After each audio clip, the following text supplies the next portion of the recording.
And we're now live.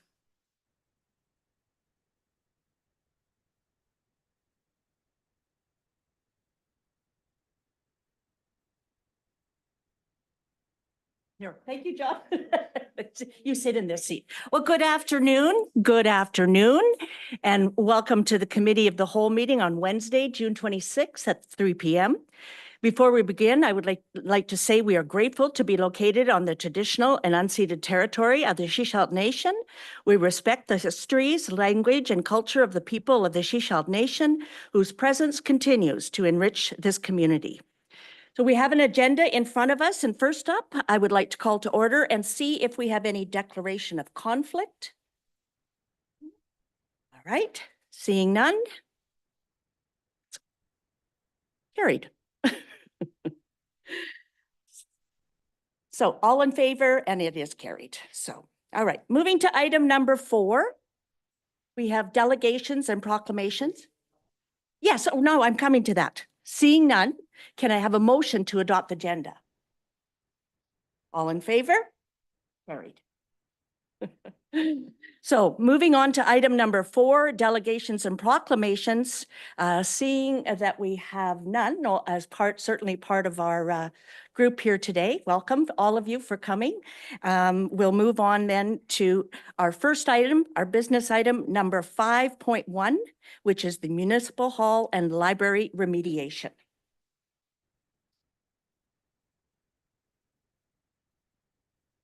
So on our agenda, we have received a report, certainly a very comprehensive report from a number of people that are involved, subject matter experts, our library people, our staff, and so on. And they have presented, as I say, a number of things for us to look at today. We have a recommendation on the table that we as council pick a maximum of 2 options for the Municipal Hall and Library remediation project, that it be selected on June 26th, 2024, which is today, for further consideration, and that one of the 2 options be selected no later than the regular council meeting of July 17th, 2024.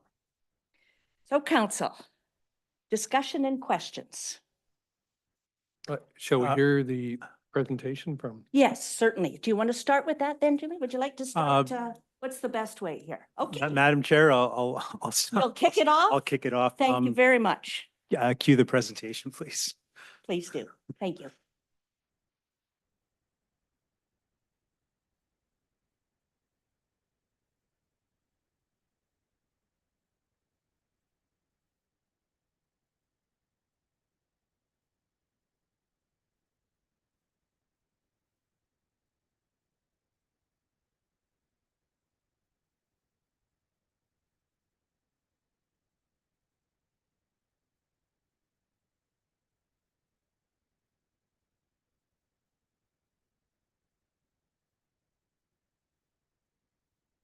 Technology is not our friend today, by the sounds of it.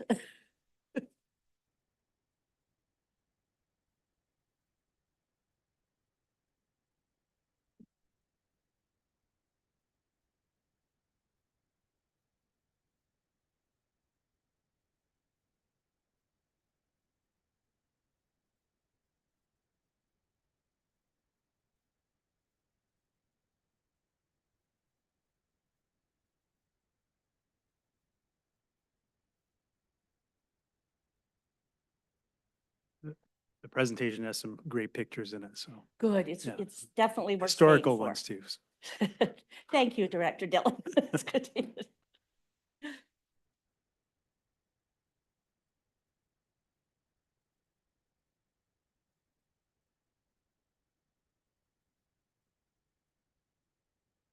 Well, we're happy to see the rain, are we? It's beautiful, isn't And, it? Far. I assume I'll have to say next. This works? Okay. You ready? And try it. All right. Okay, it works. Take it away. Great. Director Dillon. Thank you. Thank you.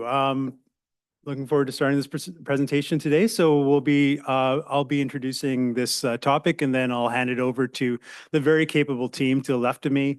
I just wanted to introduce this presentation today.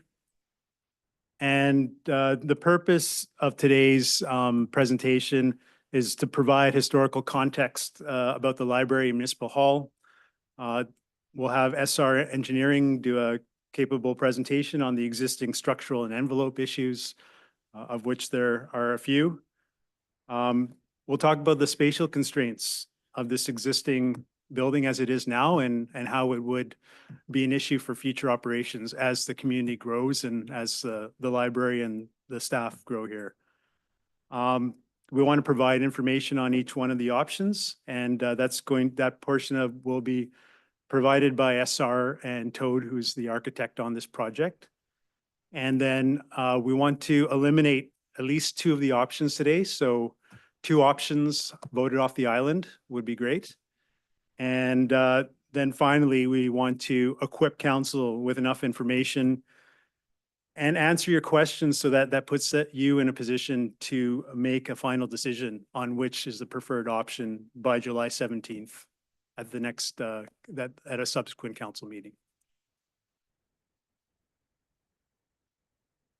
So here's a artist rendering of the existing building we have.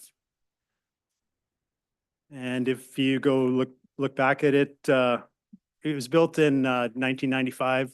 Construction started thereabout, was completed in 1996. At the time, the total project cost was $3 million. And it served the needs of the community for 30 years, so about a generation. A lot of the adults who are taking their kids to the library now would have gone when they were kids. And so it's been there for a while. It was built during the leaky condo construction area of BC Construction, unfortunately, and we're seeing those issues, and that's why we need those envelope repairs. And so with the growth in the community and plus the additional array of services that we're offering services now that we didn't 30 years ago. And there's all the downloading of services that we're having to take on from the province. The space is becoming limited on what we can do here and the services we can provide. And so those findings were confirmed by Cornerstone in a report on this needs assessment for a municipal hall, and recently by Toad on a similar report for the needs of the library, and both show the facility to be undersized. This location is centrally located. It's in the downtown core. It forms part of a civic precinct, if you will, when you look at the recreational facilities, RCMP, and all the other services in this area, and it's close to transit. So this is a good location that works well. Sorry, jumped ahead of myself. And, you know, when we talk about repurposing buildings and our sustainability goals in council's priority, it makes sense to repurpose this building and try and extend its life in terms of a sustainability strategy. The only issue and why we're bringing this here now is if you look at the history of capital projects and facilities we built, none of these buildings get cheaper over time. We discovered that with the Wakefield Lift Station, which in 2016 was estimated to be $400,000. And we're now building it for $4.2 million, right? So the building we have has served a generation, but we feel now is the time to bring this forward to look at a renewal of this building and pointing out that these things never do get cheaper in the long run. They always tend to go up in cost. And so with that, I'll hand that to Julie, who's our engineering project manager looking after this project. Okay, Director Dillon, we'll just pause here for a moment. Any questions for Director Dillon at this point? Oh, okay. Councilor McLaughlin? Yes, thank you through the chair. I missed that with the helicopter, the price that you said it was when it was built, 3 million? $3 million in what I thought you said. 1996. Okay, thanks. Thank you. Okay, good. All right. Great. Great. So I'm just going to go over the high-level options that are presented in the report that Kern mentioned, Director Dillon mentioned to pick 2 options. Tony from Toad Architectural will go through them in more detail at the end of the presentation. So option A is really the status quo. It's the minimum requirement. We will basically remove the building envelopes and put it back the same, so it will architecturally stay the same. Option B is the removal of the tower with a small expansion, which we're calling as an interim stopgap. Moving on to option C is the generational vision.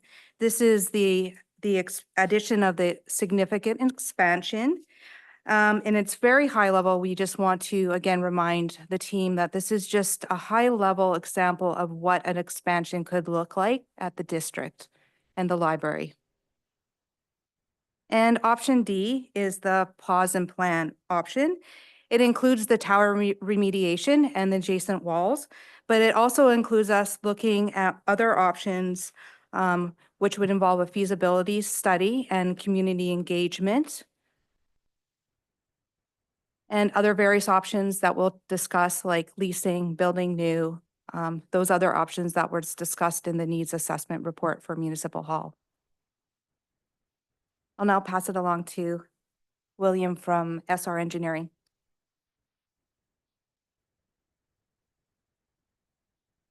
Hi, good afternoon.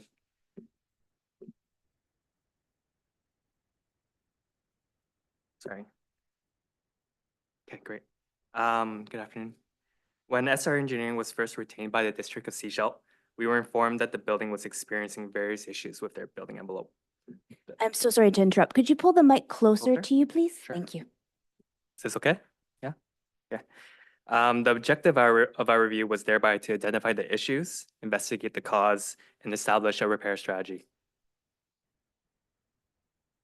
We made several comments in the full report, but for the purpose of this presentation, we'll keep our comments generally on the tower.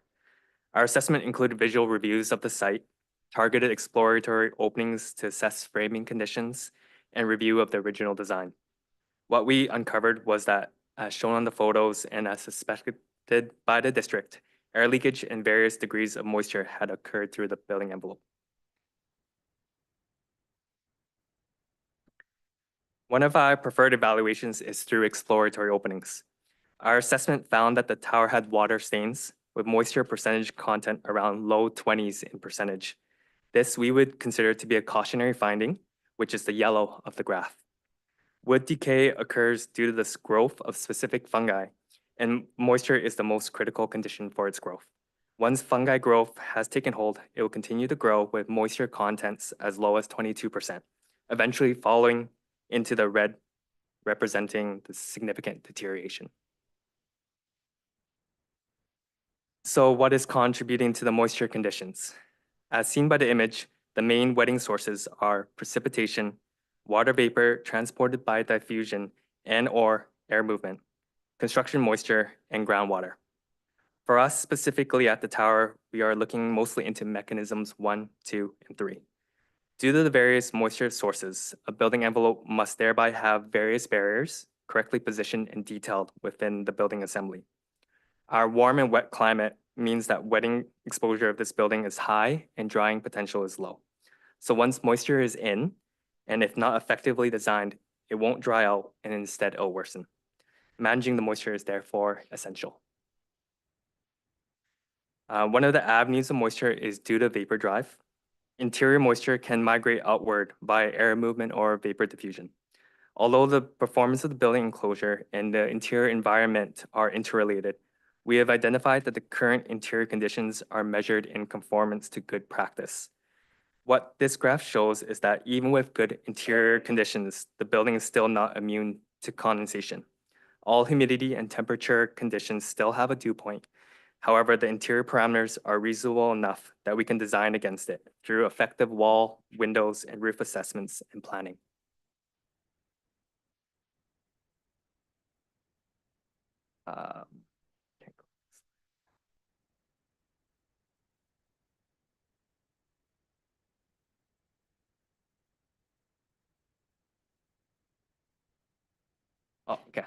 Oh, okay. Oops. One more, I think. I can take over. Yeah. Okay. Firstly, walls. The tower is clad in wood siding with the assembly described in the top left. The synthetic house wrap that is behind the wood siding is the water resistive barrier.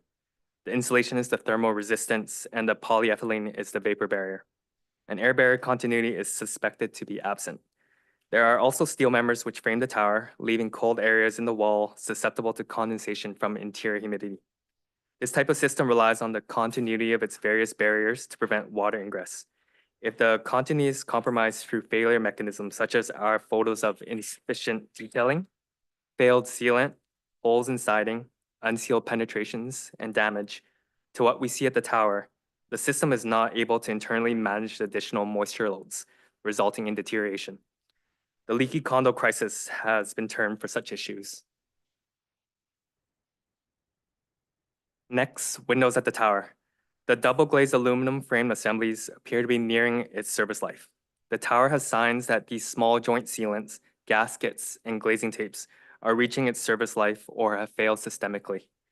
These window systems rely on the effectiveness of these seals to resist air leakage and moisture transmission. Interior sill damage also suggests that water leakage or condensation has occurred around the windows. The windows, although not as evident, appear to also lack sufficient waterproofing and is not as thermally efficient. When the issues are as numerous, it is generally not practical to do ongoing maintenance. Window repairs would be costly and only result in short-term fixes. Lastly, roofing. The roof assembly at the top of the tower is a conventional torch-on waterproofing system. This roof membrane can be resilient but vulnerable once failed. Similar to walls, roofs require a water-resistant barrier, air barrier, and vapor barrier. However, once failed, water ingress can occur quickly, usually finding the weakest link, such as voids and joints of the roofing components. Unfortunately, such conditions appear to have occurred at the tower. With that, it appears that the damage discovered is a result of inadequate moisture protection and due to the service life of the building components being reached. The issues are present and if not addressed are vulnerable to worsen and highly likely to worsen. The attached photos are samples of the library wall, which have had worse deterioration conditions than the tower. Please note that repair costs significantly increase with more deterioration, so there is significant benefit for preventive rather than reactionary measures. As a result, the recommendations were made to the tower under option A of this overall presentation for envelope remediation.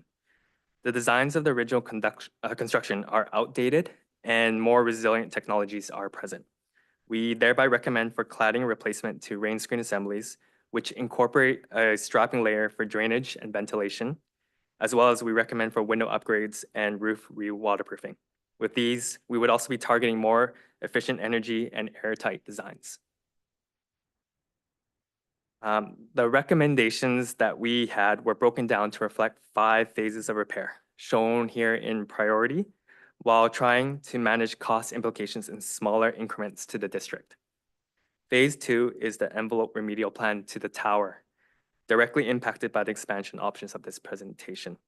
We would like to point out that if expansion options B, C, or D are chosen, certain planned remediation phases would no longer be required in full. Otherwise, we would need to plan for building envelope repairs to prolong the life of the building. Thank you. Toad, you can go ahead with your presentation.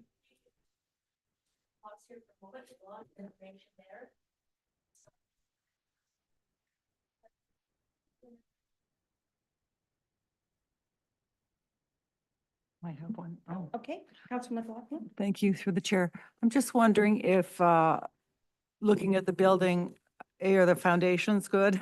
That's a good thing to check first. And also, was maintenance done equally throughout the building, or was perhaps maybe even the tower not maintained to the same level as the rest of the building? Just a bit of a background. The issues that are present are not necessarily an issue of maintenance not being done. It's just the typical life of how the building has performed.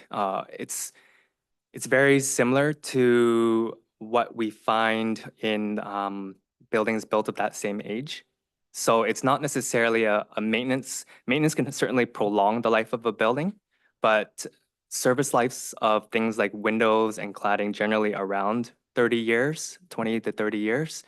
And with the designs being the way they were back then, they're not resilient enough to withstand much more longer term traditionally.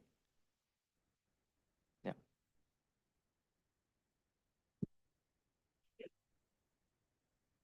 Okay, thank you, William. So I'm Tony Osborne from Tony Osborne Architecture and Design, or TOAD. I'm here to update you on a presentation that was given probably 2 months ago to this same committee. At that time, 3 options were presented. One of those options has been updated for this presentation, and we've added another. So I'm here to kind of explain those 4 options to you today. So option A is repair only. This is the most straightforward. So in this option, the tower would remain in its existing configuration, and the envelope repairs William just described would be completed. So essentially, you would have the same tower in the same building you have now. So quite straightforward there. Option B is a minor addition. So in this option, we were asked to look at how we could start to meet some of the space needs for both the library and the municipal hall with a minor addition on the northeast corner. So we looked at doing that, which obviously the tower is implicated in this small addition. So we have proposed removing the tower in this scheme, replacing it with a more conventional kind of 2-story exit stair, and then adding some additional floor area. As discussed last time, this location on the building is very close to some BC Hydro vaults that are near on the exterior side. It's also where the electrical room is located, which requires exterior access. So there are a lot of very expensive infrastructural components that would have to be modified for this version, making it a pretty high dollar value per square foot addition. So not a lot of bang for buck here, but does start to meet some of the needs for additional space for both the municipal hall and the library. So we would get about 1,200 square feet total of additional space. And that's what it might look like from the exterior. Again, these 2 options are the same essentially that you saw last time. Things get a little more interesting though, because what did come up last time is that the library is experiencing some pretty significant space constraints. So since I saw you last, TOAD was asked to complete a space needs analysis for the library. So we have met with library staff as well as conducted our own research about library space benchmarks and determined that as the library staff articulated, the space definitely is undersized. So this space needs, which we completed on the right there, was paired with the existing space needs analysis for the municipal hall that was completed previously to inform an option C. So we lost a bit of transparency here, but I think you can kind of get the point. What we found in this space needs study, this is a bit hard to read, but I'll kind of basically fill in what's happening here. So there are several municipalities in BC represented by the purple bars arranged from left to right. Sechelt is all the way to the left. And these bars represent the amount of floor area in your library per patron served. Now, what a library should be trying to hit is a band that's approximately between 0.7 and 1, which is that green band, the Goldilocks band right in the center. There are several municipalities in BC that have libraries that are meeting that need. Some are even exceeding it. But as you can see, Sechelt is quite far on the other side. So what this graph serves to demonstrate is that really for the amount of patrons being served, this is a very small and in fact undersized library, as the staff can attest. So this is a distillation of that space needs study. What you can see on the left is the existing floor area divided up by major program zones. In orange, for instance, you can see the main library collection. And the needs analysis showed that you're essentially a little more than doubling the space required in order to come anywhere near hitting that green Goldilocks zone. So the collection gets about twice as large, staff area gets about twice as large, and there's also a need for additional kind of multi-purpose and community program spaces shown down at the bottom in blue. So this, again, combines with the existing space needs analysis for the municipal hall that was completed previously. And again, this is just a summary slide of that study that was performed. And what you can see in the diagrams to the right there is that the company that completed that study was showing that an addition could perhaps meet some of the needs of that additional space required, either on the back of the existing hall or perhaps on 2 sides.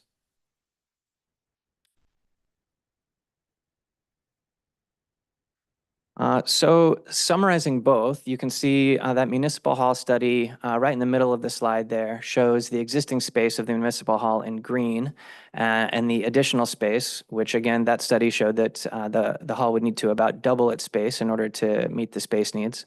Our library spatial needs analysis showed that the library would need to a little more than double for, a kind of total requirement of, an additional, well, a total of about 33,000 square feet for a building. So what we wanted to do is take that information that we discovered during the spatial needs analysis and update the option that was presented to this group last time, which showed an addition to the existing building that mostly met the needs of the hall. So now we know exactly what are needed from the library in order to meet the needs of this growing community. And we wanted to prove, can we build an addition on the existing hall that in fact meets those needs? One of the early findings was that we did a building code analysis of the existing building. And because it is a wood frame construction, that really limits what you're able to build in terms of total floor area, but it also limits it to 2 stories. So things like this are what we wanted to do just a very quick analysis of to discover, would it even be possible to do an addition to this building that meets these needs? And we were able to come up with one design, but this is a good time to issue a caveat that I might just repeat a few times. This is one possible iteration. We just wanted to find out, is it even possible to design an addition on this building that meets these needs? If it's determined by this group that we do want to pursue an addition, a more thorough schematic design process needs to be undertaken to make sure that that addition would meet the needs of both groups. But this is, both to prove that it's possible and hopefully to excite everyone about the possibilities of an addition. So this shows what the front could look like. Again, a lot of the features that we were excited about in option C presented previously are still here. A new public plaza facing northeast that would really connect to Cowrie, opening up the building much more than it is now. We're showing this space that we're in today expanded, also connected to that exterior space, so some doors could be opened up and it could really become a very permeable community space in the future. In this version, we'll call it an artistic rendering, we're showing the tower actually stripped back to its steel structure. We really like that it kind of anchors and gives a civic quality to the building. So we're retaining that memory of it. In fact, kind of hearkening back to that construction photo that Kern showed earlier. And now it could be a place where banners are displayed and this kind of thing. But we were most interested too about how the interior might be organized. So we did just a very quick layout. Again, this isn't a floor plan, just a very quick test fit to find out, can we meet the needs of these groups in addition to the building? And we found that it would be possible with a new central atrium. So we move the existing entry to the library just to the north, and it becomes the kind of terminus to a central atrium that's filled with light. The collection kind of spills out into that space. The circulation for the library moves to that location as well. And then on the second floor, the municipal offices are able to spill out across that atrium on the other side, again, delivering natural daylight to all those new workspaces. So again, this is just one possibility for how a floor plan could be arranged to meet the needs of both groups. And then we just did a quick rendering of the interior, again, mostly to kind of inspire and excite people about the possibilities of what an addition could look like. And this is that central atrium. If folks recognize it, you can see what used to be the outside face of the building to the north there, with those existing municipal offices has now been opened up, and it is a face to the atrium, and the rest of the new addition kind of goes beyond that. So showing how it could be a really beautiful, light-filled, well-organized space if this is the option that's pursued. So just to summarize again, option A would be remediating the tower, keeping it as is. Option B is the minor, relatively expensive addition. Option C is this addition on the existing building that meets the needs of both the municipal hall and the library. And then option D, which we haven't touched on yet, would be to do a more fulsome feasibility study of all the options available. So for instance, in this scenario, we would study what are some development partners that we could bring into this conversation that might be interested in combining one of these uses with a new build. Are there other sources of funding that might make this more feasible? Are there other sites that might work better? And also, what does the community think of this as well? So this would be a chance to study further development options, just to make sure that we're making the right decision there. And then I'll just end with a few case studies from other municipalities to kind of show that there are some municipalities that do have buildings that combine municipal halls and libraries. In particular, Nelson, which is a community quite similarly sized to Sechelt, is working on a library that's combined with a few residences. So there is a bit of precedent there, as well as some construction costs to look into as well, just for examples of how other municipalities are solving their spatial needs. Thank you very much. Thank you. Oh, Council, lots to think about. Discussion, questions? Thanks for the presentation, Mr. Osborne. Just to run through the options that staff are looking for an answer for. I think option A is pretty clear. It's really the most immediate work that has to be done. Tower stays in place. Option B, remove the tower, small expansion. Just a quick question about that option. Is it, I mean, there's an inordinate number of costs because of the infrastructure, but if you did not build the extra space, could you take down the tower and reduce that price?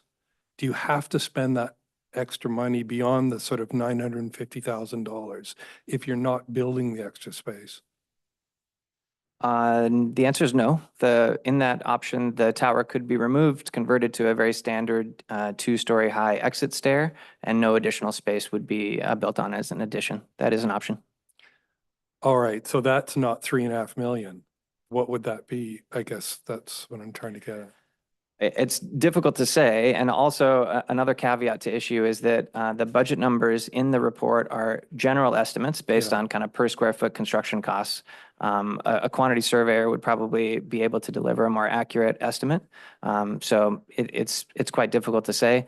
Although we do have some construction estimates for remediation of the tower itself, and those are already quite high. So in addition to deconstructing the tower, there would be some additional costs for reinstating the 2-story exit stair. So it would be, I think the remediation of the tower is just over $1 million. Just under. Just under $1 million. That's- And the option B is 3 million, so it would be somewhere between those two, I suspect. Okay, I guess to the chair, you know, we delayed this decision last time in part to go back to talk to people in the community about the tower. Is the tower worth holding on to as essential? And I don't know about other counselors, but I'm hearing no, it's not. So I guess my objection to that option is that we're spending quite a bit of money per square foot to get very little space. I mean, we're really looking here at sort of almost two decisions. One is what we have to do immediately, and one is really to build out for the two users of the space for the next 20 years. And I'm not in favor of option B because we seem to be spending a lot of money for a small amount of space, and we don't know that that's going to be what we really need for the future.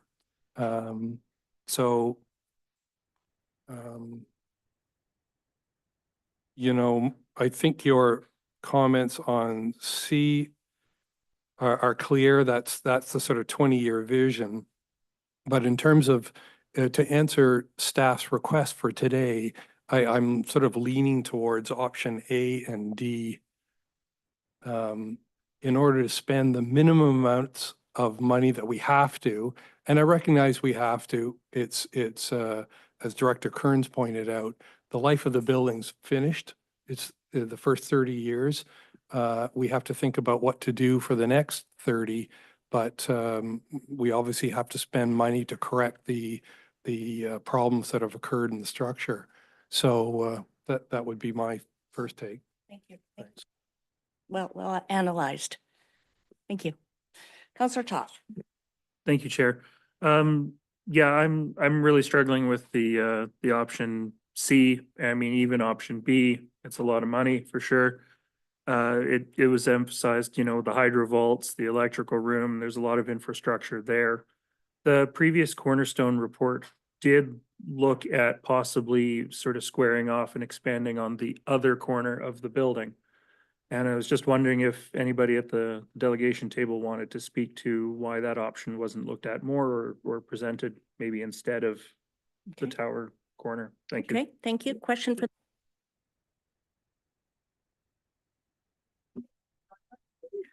Yeah, we looked into that option. We also have toured the building and spoken to municipal staff about the existing working conditions in the offices on the second floor, but even more importantly, in the library. The library really seems to enjoy the south-facing aspect of the ground floor underneath the wisteria that are either blooming or about to bloom. So it's very difficult to kind of wrap your head around how we would build an addition on that side without really creating a cave out of the existing library. So that's why most of our additions were focused on the north side of the building. Just to clarify, I wasn't actually talking about the south side. I was talking about, I guess it would be the northwest corner of the building where the concrete exit stairs are. Thank Right. So I guess we haven't, we studied the option B, which is a very small addition on the northeast corner. And we studied option C, which meets the full needs of both the municipal hall and the library. But we haven't studied an option that would, meet some of the needs on the northwest corner. Primarily due to the location. It seemed like the northeast corner made a lot more sense for an addition at the time that met the needs of both parties. But we could potentially study the possibility of an addition on that corner as well.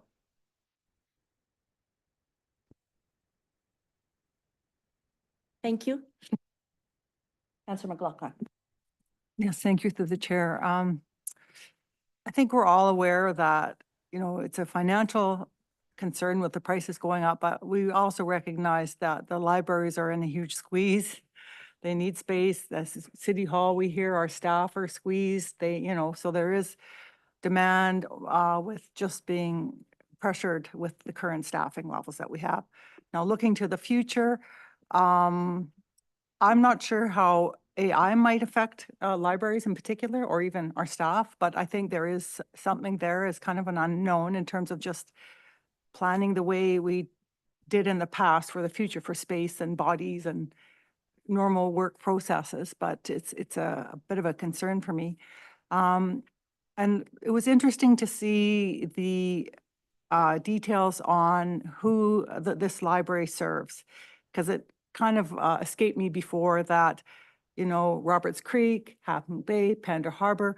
And I'm just wondering, did the RD or these communities put money towards the library building originally, or what the deal was? There might have been a deal we don't know about, which is fine. We've managed this far with that, whatever arrangement, but going forward, the dollars are a lot. And I'm just wondering if it might be timely to ask the RD to contribute to the capital planning of this, because it's very hard for the limited number of Sechelt taxpayers to, I think, carry that burden moving forward, especially given the projections here.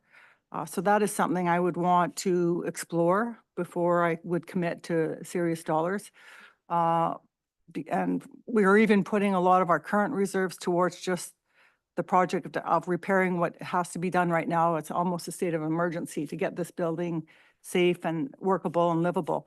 So for this upcoming capital year. So I support option one. I know some people don't like the tower. I think we could explore possibly removing the tower if that's it, but I think there is potential for using that space. It is a beacon. It does light up at night. It is meant to be a placemaker for our town hall and for this whole hub of community spaces. So I kind of like it. I mean, a background in architecture, usually a tower or something highlights the entrance. I mean, obviously, if you have a big box building, the problem is you don't know how to get into it because there's no symbolism marking the entrance. So just a little hats off there to the tower if possible.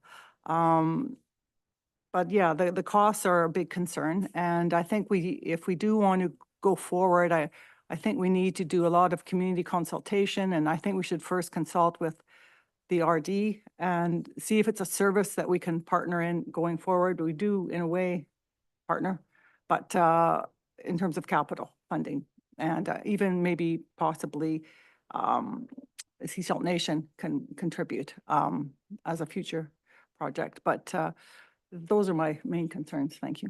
Okay, thank you, Councillor McLaughlin. Just to summarize, some of your questions were essentially looking at whether this is more of a regional project and you'd like to see if some of the other communities would step up and support this. So I don't know if there is information or background on that, what we can look to staff for. I'm just trying to, through the chair, I'm trying to figure out the question in that.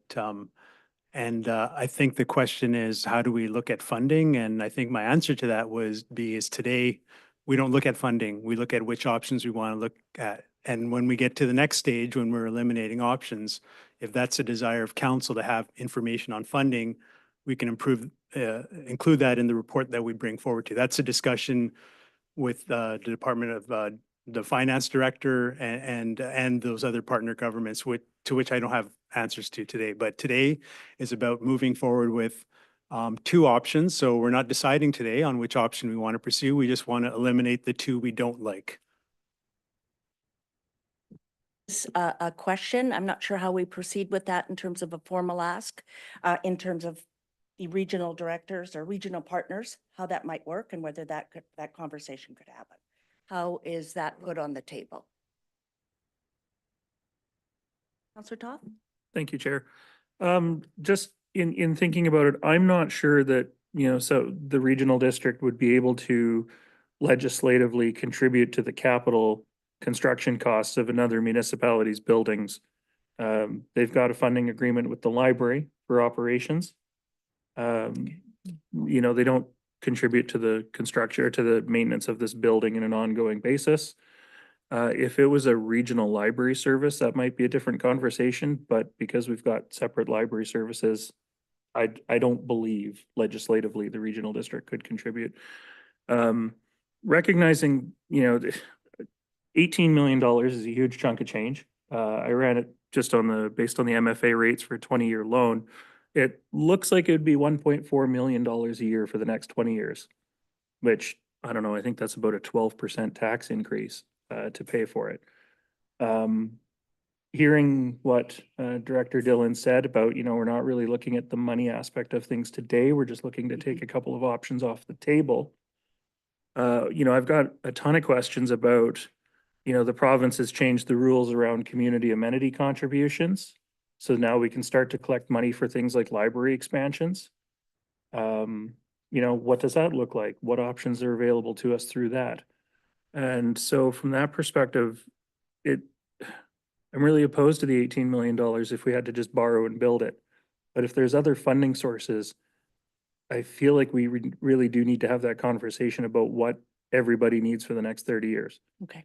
And if we can find funding sources that are different than just taxation, I think it behooves us to continue that conversation. So I actually came into this meeting opposed to the $18 million option, but I am interested in talking about it a little more. Okay. And then when we look at options, A or D, I actually prefer option D. Because I think for the $100,000, we get a lot of conversation with the community about what they would like to see, what they would be willing to pay for, and what future options might be available for everybody. So I think if we're going to do the tower work, we also should kick in some extra money to just have that conversation with the community about what's next. Absolutely. So Excellent. that's where I'm coming from. Thank you. Thank you, Councillor Toth. I think, and I'll just come right to you, Councillor Shepherd, or, oh, sorry. Yeah. Okay. Thank you, Madam Chair. If you look on the second last page of the report, there are some other funding opportunities presented. definitely as you get into the subsequent phases of design, there might be aspects of this that qualify for sustainable building grants. Green Municipal Fund comes to mind.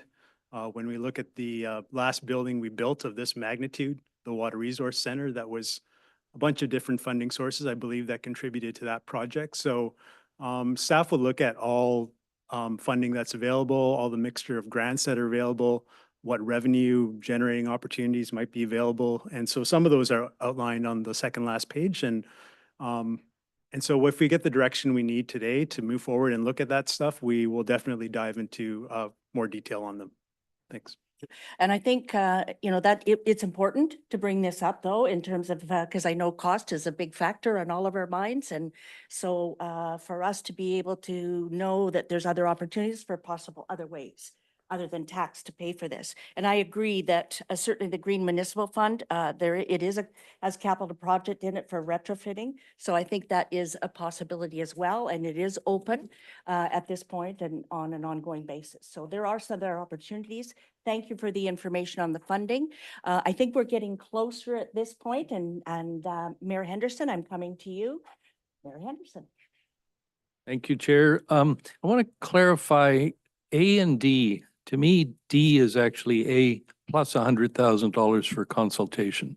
So I kind of see them as we can agree on A and then we can discuss it. Do we want to spend $100,000 on consultation, which I do. Question for the technical people. I'm sitting here looking at the tower. I don't usually sit in this chair, but I can see the tower up here and it looks scary. Mhm. Now, it hasn't been painted and probably hasn't been cleaned recently, but I'm curious, what if we did nothing for the next 2 winters? Are we into a safety issue? So All right, that's a question, please.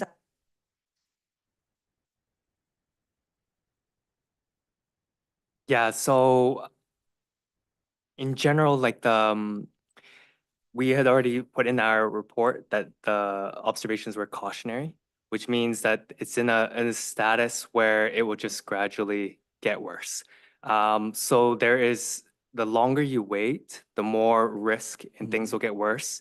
And with time also comes the value of repair. So to answer your question about whether or not to wait for 2 years, that's could be a costly choice. And I guess our recommendation is that you would have to review and monitor the situation as well. But generally, we would not encourage a long wait before remedial process. if I may, Chair, if I may, my question was whether it would be a safety issue. I agree with the comments. But if we're to do something more dramatic based on the consultation, that's where I'm struggling with. Do we do A at all for the next year or 2 while we're figuring out the bigger vision? The other piece, if I may, is I know other than when the pool is shut down for maintenance, parking is impossible around here. And so I'm struck by the concept of increasing the space for all of us. And where are we going to park? So, you know, I haven't seen that addressed at this stage. I think that's just a marker. So I do agree with the comments that were made earlier. We need public input. We should be looking at options much bigger than just can we modify or add pieces or grow it a little bit. Let's do this right, which is, in my view, the best and only way to go. There is lots of money, as you've shared.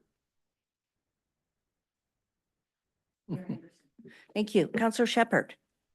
Sorry, back to Mayor Henderson, just to follow up. So if I understand your comments, you're leaning towards eliminating option B and C. Yes, I'm not sure I was eliminating as much as they were never on my list, so. All right, at this think that's stage. what engineering we're looking for. Yes. Yeah, so we're certainly getting closer at this point in terms of getting closer to the final 2, I would suggest. Councillor Toth. Thank you. Just as a question to go with option D, hearing what Mayor Henderson said, I agree that if we're gonna go and do a bunch of consultation and it comes back that we should tear the tower down, expand everything, we don't want to be issuing RFPs to do the remediation work and, or even have done the remediation work just to tear it down a couple of years later. So I'm wondering if we selected option D as one of the options to discuss further, if staff could come back to us when we see it again with a little more information about what this community consultation might look like, how they might want to structure it to try and get more engagement up front. Okay. Yeah, I'll leave it there. Thanks. All right. Any other questions, comments at this point? Just one I just want to Mr. Osborne, I believe that you mentioned in option D that you gave some examples and the one in Nelson. And is that, so just to look at that, the municipal is on the bottom and the library, or is the library on the bottom? What does that building consist of? I know it's residence on the top, but.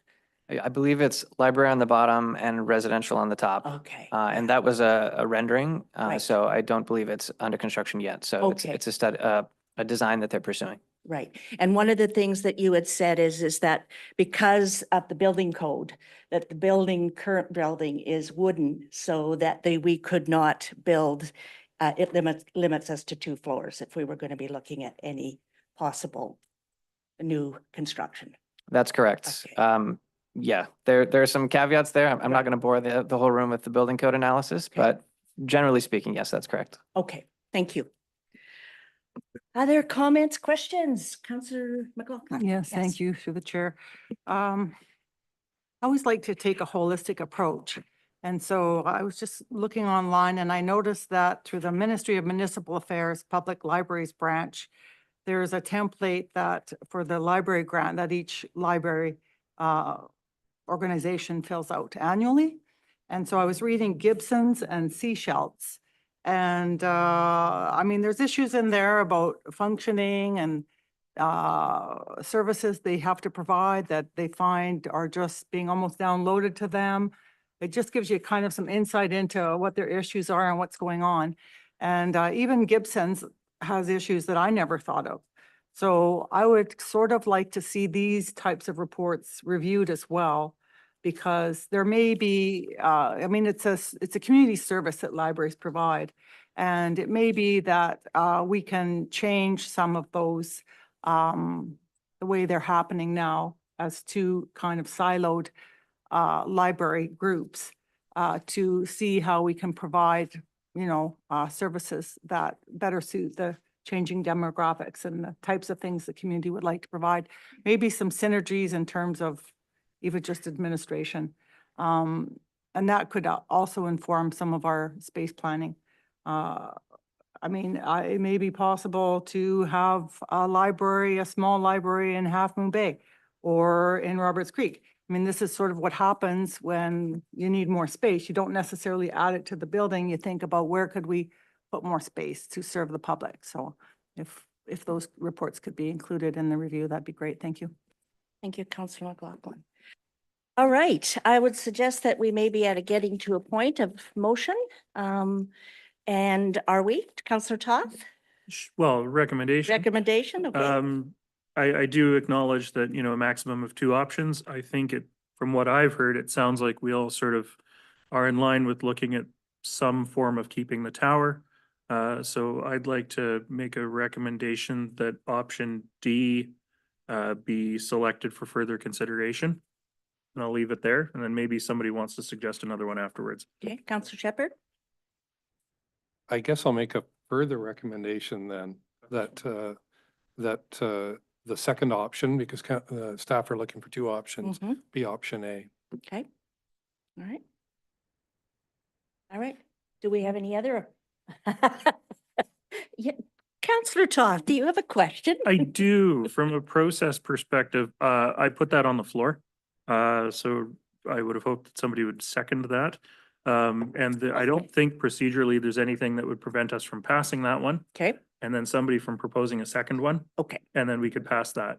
All right, so Um, we'll come back to Counselor Toth. His recommendation is for option D. Okay, second, and all in favor? Discussion first, yes, discussion. Well, we had a lot of discussion. All right, Mayor Henderson. I want to just come back to me. I would like the option D to be about the consultation and separate that and what is amount effectively option A. So I'd be fully supportive of saying, let's definitely do definitely do the consultation and then have the vote on what is essentially, I guess, Councillor Shepherd's option A as the other choice. So Okay. Those are my comments. Thank you. So I need some help with that in terms of, I know our recommendation is clear, is how do we add Mayor Henderson's into this recommendation?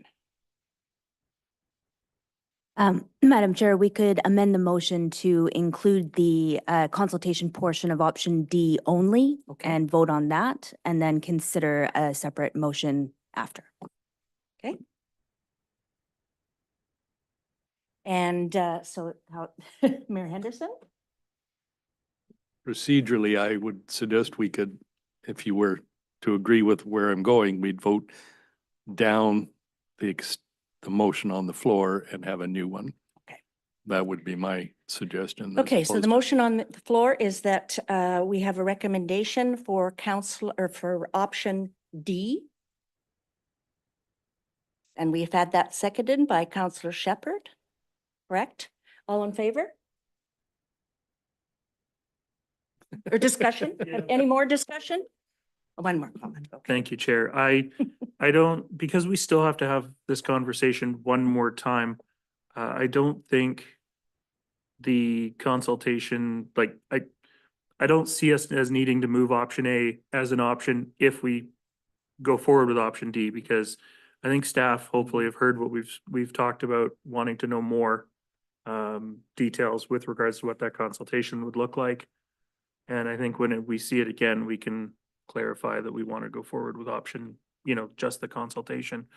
When we talk about the tower work, if we move option D forward today, it's not like a contract's going out next week. Mhm.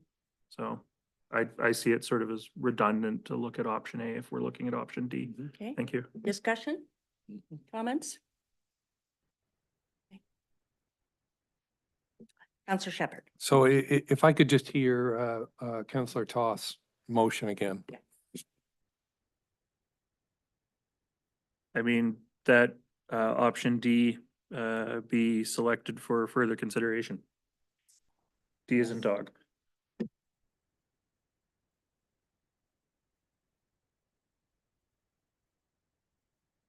With that, okay, all in favor? Okay, carried. All right. Now, where are we at? Anybody else want to put another option on the table? Are we good with that for today? Did we option at this point? I guess through the chair, I would direct a question to staff. Are you happy? Do you understand the direction, which way council want to go at this point? Does that help you move this along? Thank you, through the chair. So far, we would, if this was the only motion to pass today, we would only look at option D, which would be to look at, and the comments on consultation, I mean, we would have to do a comprehensive request for proposal. That would be a part of that request for proposal as the services included. Anything else that council wants to see with that, we can always include in the scope of work. I think, so in terms, I would defer to SR Engineering and Julie on what that means, because I think the reason we came here today to see clarity on this is we didn't want to be in a situation where we have to do these mandatory repairs and it gets more costly. And as Mr. Tran has outlined, the cost of waiting means a more costly repair down the road, that we would be in a situation where we, I don't know if in limbo is the right terminology here, but that's kind of what we were trying to get clarity. I'll defer to the more capable technical team beside me to answer that part of it. Thank you. Okay, yeah. comment as well. Mayor Henderson. Thank you, Chair. I think I would offer to staff that what we're saying here is get on with both. I mean, I asked, or I sense that A is the same as D. D is the same as A plus consultation. So we're supporting A. And the pitch or the proposal in front of us is to do what our Director of Engineering has just said, to get on with figuring out the consultation. All right, so I'm going to need Counselor, I need clarification on Thank this you, as to Chair. whether that fits. I read it a little differently, so it'll be interesting when this comes back, how we deal with it the next time we see it, because Mayor Henderson's question about could we do nothing to the tower for a year or two? And, while we work on this consultation, RFPs, like whatever we're doing long-term, if we decide to do either B or C expansion of the building, basically the tower would come down anyways. Or the steel would stay and the cladding and the guts of the building would be taken out. I don't think the steel is going to suffer in the next 2 years, is a sort of where I'm looking at it from. And so from that perspective, if we take the time to do that consultation, we can move forward with a long-term option. If consultation happens and people go, nope, leave it as it is, fix it, move on. Yeah, maybe it's going to be $1.1 million or $1.2 million to fix the tower. But I don't think it would be prudent to, and maybe this is where we need more information when it does come back, is what would be the effect of leaving the tower for an extra year or two? Are there safety concerns? Would it just be that we would continue to have leaks? I mean, that tower has leaked on and off for as long as I've been sitting at this table. So I don't see anything critically urgent. So, thank you, Councillor Toss. So what I heard from Mr. Tran was certainly there's not necessarily a risk in terms of a safety risk. But what I heard, there is a risk in terms of the cost escalating over the next 2 years. Julie, please. Just kind of what I'm hearing is that the team likes option D, but you guys want more options within D, meaning how long can we explore the other options and keep the building or the tower safe? What can we do in the interim so that we can make the right decision before deciding if we remediate the entire tower? So that if we do expansion options, based on the feasibility and community engagement, we're not wasting our money. So you're kind of looking at a timeline and options for number D. So we're making the best choice. That's what I'm hearing.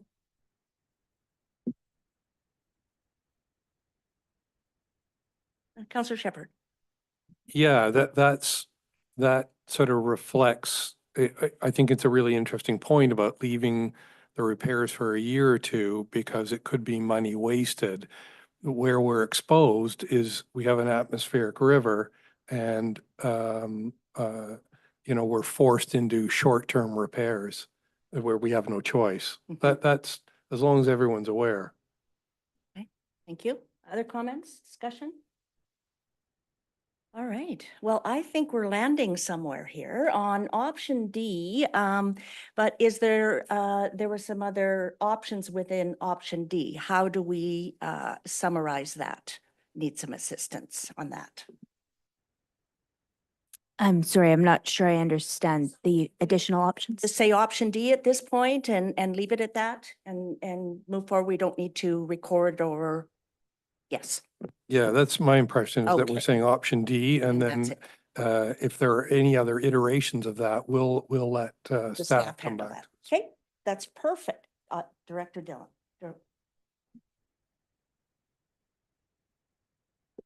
Sorry, through the chair. So the reason why we're staging it this way is to give council more time to go through the options and figure out. So if we have direction on just option D, then we'll probably pick a later date for a subsequent presentation on that because we have direction on one option. Okay. Council, good? All right. All right.